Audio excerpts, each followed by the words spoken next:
최근 뉴스를 보면 가장 자주 등장하는 표현이 무엇인지 아십니까? 초고령 사회라는 말입니다. 듣기만 해도 무겁게 느껴지는 표현이죠. 그런데 더 심각한 건 이게 먼 미래의 이야기가 아니라는 겁니다. 바로 지금 60대인 여러분이 앞으로 5년 안에 가장 애매한 위치에 놓이게 됩니다. 오늘 이 시간은 불안을 조장하려는 게 아닙니다. 직면해야 할 현실과 지금 당장 챙겨야 할 것들을 차근차근 말씀드리려고 합니다.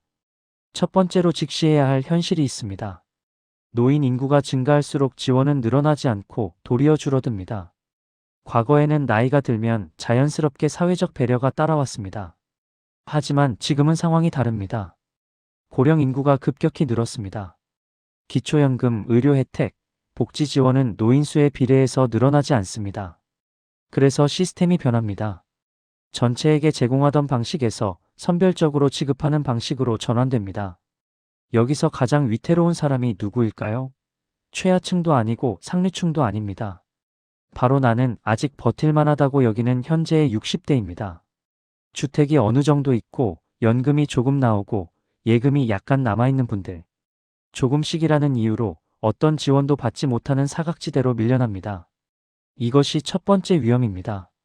고령 인구가 늘어날수록 가장 먼저 배제되는 층이 바로 현재의 60대입니다. 두 번째 현실입니다.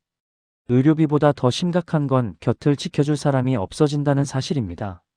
나이가 들면 병원 방문이 잦아집니다. 이건 누구도 피할 수 없는 일입니다. 문제는 병원 자체가 아니라 병원에 동행할 사람입니다. 과거에는 당연했던 보호자 동반이 이제는 당연하지 않게 됐습니다. 자녀들은 여유가 없고 배우자는 건강이 좋지 않고 형제자매는 멀어져 있습니다. 병원 시스템은 점점 복잡해지고 검사 절차는 혼자 감당하기 버거워집니다. 많은 분들이 이렇게 생각하십니다. 돈만 있으면 다 해결된다고요. 하지만 이제는 그렇지 않습니다. 이제는 돈보다 사람이 부족한 시대가 됐습니다. 간병 인력은 턱없이 부족하고 대기 시간은 길어지고 혼자 처리해야 할 일들은 계속 늘어납니다. 이것이 두 번째 위험입니다. 아플수록 고독해지는 구조입니다. 그래서 건강은 병원의 영역이 아니라 일상의 영역으로 전환해야 합니다. 세 번째 현실입니다. 노년을 무너뜨리는 진짜 위협은 가난이 아니라 단절입니다. 많은 분들이 말씀하십니다. 노후에는 돈만 있으면 된다고요. 하지만 실제로 무너지는 이유를 보면 대부분 경제적 문제가 아닙니다. 아무도 나를 찾지 않는다는 느낌, 연락할 사람이 없는 일상. 이것이 사람을 가장 빠르게 무너뜨립니다. 사회는 빠른 속도로 변화하고 노년층은 점점 불편한 대상으로 여겨집니다. 이때 가장 위험한 마음가짐이 있습니다. 조용히 지내겠다는 생각입니다. 조용히 사는 것과 잊혀지는 것은 전혀 다릅니다. 인간관계는 많을 필요가 없습니다. 하지만 역할은 반드시 있어야 합니다. 누군가에게 필요한 존재여야 합니다. 이것이 세 번째 위험입니다. 노년의 진짜 적은 빈곤이 아니라 고립입니다. 이제 중요한 질문을 드리겠습니다. 그렇다면 우리는 어떻게 대처해야 할까요? 첫째, 의존하지 말고 현실을 직시해야 합니다. 국가가 알아서 해주겠지라는 생각을 버리고 내가 무엇을 갖추었는지 냉철하게 점검해야 합니다. 둘째, 건강을 재산처럼 관리해야 합니다. 병원보다 일상의 루틴이 훨씬 중요합니다. 셋째, 관계를 늘리기보다 역할을 유지해야 합니다. 이제부터는 지금 60대가 가장 크게 착각하고 있는 부분에 대해 말씀드리겠습니다. 많은 분들이 이렇게 여기십니다. 나는 아직 노인이 아니다라고요. 70은 넘어야 노후다라고요. 하지만 사회 시스템은 이미 여러분을 관리 대상에 포함시켰습니다. 정년은 지났고 재취업은 쉽지 않고 소비 주체로서의 지위는 약화됐고 정책은 통계로 판단합니다. 이 간격을 인지하지 못하면 모든 대비가 뒤처지게 됩니다. 또 하나의 착각이 있습니다. 국가가 알아서 챙겨줄 거다라는 믿음입니다. 하지만 앞으로 5년은 확대의 시대가 아니라 축소의 시대입니다. 연금은 유지되어도 실질 가치는 떨어집니다. 의료는 유지되어도 접근성은 악화됩니다. 복지는 남아있어도 기준은 훨씬 까다로워집니다. 이때 판단 기준은 단 하나입니다. 정말 생존이 어려운 사람인가? 문제는 대다수 60대가 버틸 수 있어 보인다는 점입니다. 그래서 지원을 받지 못합니다. 노년은 어느 날 갑자기 무너지지 않습니다. 작은 신호들이 쌓여서 조용히 무너집니다. 병원 한번 다녀온 후 체력이 확 떨어질 때, 운전이 불안해질 때, 연락할 사람이 한 명씩 줄어들 때, 이런 신호들을 대부분 지나칩니다. 하지만 이 순간들이 누적되면 어느 날 이렇게 말하게 됩니다. 내가 이렇게 될 줄은 몰랐다고요. 그래서 노년에는 생활을 재설계해야 합니다. 건강한 날, 나는 하루를 어떻게 보내는가? 이 질문에 답이 없으면 건강이 무너지는 순간 삶 전체가 흔들립니다. 자녀에게 기대지 않는 것도 매우 중요합니다. 자녀들은 냉정해서가 아니라 여력이 없어서 돕지 못합니다. 기대가 클수록 실망이 쌓이고 관계는 멀어집니다. 자녀는 지원의 대상이 아니라 관계의 대상입니다. 마지막으로 초고령 시대에도 잘 살아가는 분들의 공통점이 있습니다. 이분들은 부유하지 않습니다. 특별히 건강하지도 않습니다. 단 하나의 공통점이 있습니다. 스스로를 필요한 존재로 만듭니다. 작은 일이라도 맡고 약속을 유지하고 이유 없이 사라지지 않습니다. 이것이 노년의 생존 전략입니다. 여러분, 초고령 사회는 피할 수 없습니다. 하지만 어떻게 늙어갈지는 선택할 수 있습니다. 밀려나는 노인이 될 것인가, 자리를 지키는 노인이 될 것인가, 그 갈림길이 바로 지금입니다. 오늘 이 이야기가 여러분 삶의 방향을 조금이라도 바꾸는 계기가 되었다면 그것으로 충분합니다.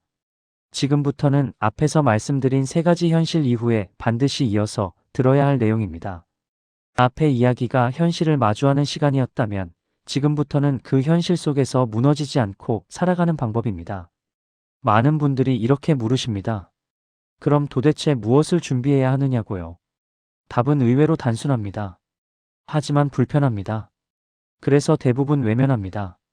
노후를 준비한다는 건 돈을 더 버는 게 아니라 삶의 구조를 바꾸는 일입니다.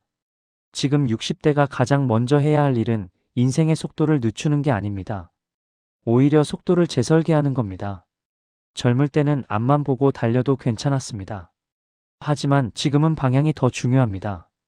방향이 잘못된 채로 천천히 가면 오히려 더 위험합니다. 그래서 노년에는 반드시 세 가지 구조를 점검해야 합니다. 생활 구조, 건강 구조, 관계 구조입니다. 먼저 생활 구조입니다.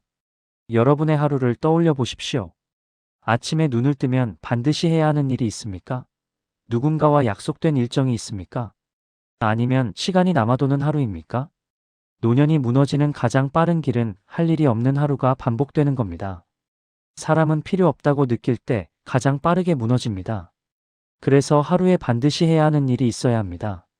수입을 만드는 일이 아니어도 괜찮습니다. 작은 약속이면 충분합니다. 정해진 시간에 나가야 하는 일, 누군가를 기다리게 하는 일, 내가 빠지면 불편해지는 일. 이 중 하나만 있어도 노년의 중심이 생깁니다. 다음은 건강 구조입니다. 많은 분들이 아프지 않으면 괜찮다고 여기십니다. 하지만 노년의 건강은 아픔의 문제가 아닙니다. 회복의 문제입니다. 젊을 때는 하루만 쉬면 회복됐습니다. 하지만 지금은 다릅니다. 한번 무너지면 회복까지 시간이 오래 걸립니다. 그래서 노년에는 아프지 않는 게 목표가 아니라 회복력을 유지하는 게 목표입니다. 회복력을 지키는 가장 쉬운 방법은 생활의 리듬을 고정하는 겁니다. 기상시간, 식사시간, 활동시간, 수면시간. 이 네 가지만 일정해도 몸은 훨씬 안정됩니다. 다음은 관계 구조입니다. 노년의 관계는 많이 만들 필요가 없습니다. 오히려 정리하는 게 맞습니다. 하지만 관계를 정리할 때 반드시 남겨야 할 게 있습니다. 바로 역할입니다. 누군가에게 도움이 되는 위치, 필요한 위치, 빠지면 아쉬운 위치. 이 중 하나라도 없으면 사람은 스스로를 쓸모없다고 느끼기 시작합니다. 그 순간부터 노년은 급격히 무너집니다. 여기서 아주 중요한 이야기를 하나 드리겠습니다. 노년의 가장 위험한 사람은 착한 사람입니다. 부탁을 거절하지 못하고 늘 양보하고 늘 참아온 사람입니다. 젊을 때는 미덕이었던 성격이 노년에는 약점이 됩니다. 노년에는 반드시 경계가 필요합니다. 도와줄 수 있는 것과 도와주지 말아야 할 것을 분명히 구분해야 합니다. 특히 자녀 관계에서는 더욱 그렇습니다. 자녀에게 기대지 않겠다는 말은 차갑게 들릴 수 있습니다. 하지만 실제로는 가장 현명한 선택입니다. 기대하지 않을수록 관계는 편안해집니다. 실망이 줄어들고 대화가 부드러워집니다. 노년에 필요한 건 희생이 아니라 거리 조절입니다. 또 하나 반드시 말씀드리고 싶은 현실이 있습니다. 앞으로의 노년은 혼자 지내는 시간이 길어집니다. 배우자가 있어도 항상 함께하지 못합니다. 자녀가 있어도 항상 곁에 있지 않습니다. 그래서 노년에는 혼자 있는 시간을 견디는 능력이 아주 중요합니다. 혼자 있는 시간이 불안한 시간이 아니라 편안한 시간이 되어야 합니다. 이를 위해 반드시 혼자 할 수 있는 하나의 루틴을 만들어야 합니다. 산책, 독서, 글쓰기, 정리, 가벼운 운동. 무엇이든 좋습니다. 단, 누군가의 반응을 기다리지 않는 활동이어야 합니다. 그래야 외로움이 고립으로 바뀌지 않습니다. 여기까지 들으신 분들은 이렇게 느끼실 수 있습니다. 생각보다 준비할 게 많다고요. 하지만 반대로 생각해 보십시오. 지금 이 이야기를 알고 있다는 것 자체가 이미 준비의 시작입니다. 초고령 사회는 모두에게 위기입니다. 하지만 준비한 사람에게는 혼란 속 기회이기도 합니다. 사람들이 무너질 때 자리를 지키는 사람은 오히려 더 돋보입니다. 여러분이 지금 해야 할 일은 완벽해지는 게 아닙니다. 하나씩 고정시키는 겁니다. 하루의 리듬 하나, 관계 하나, 몸을 움직이는 습관 하나. 이 세 가지만 지켜도 5년 뒤의 모습은 지금과 완전히 달라집니다. 여러분, 노년은 끝이 아닙니다. 하지만 자동으로 안전해지지도 않습니다. 지금 준비하지 않으면 시간이 해결해주지 않습니다. 시간은 준비한 사람 편에만 섭니다. 오늘 이 이야기를 여기까지 들으셨다면 이미 선택은 시작됐습니다. 밀려나는 노인이 될 것인가, 자리를 지키는 노인이 될 것인가, 그 선택은 지금 이 순간부터입니다. 지금까지 영상을 시청해 주셔서 감사합니다. 오늘은 여기서 마치겠습니다. 편히 쉬세요.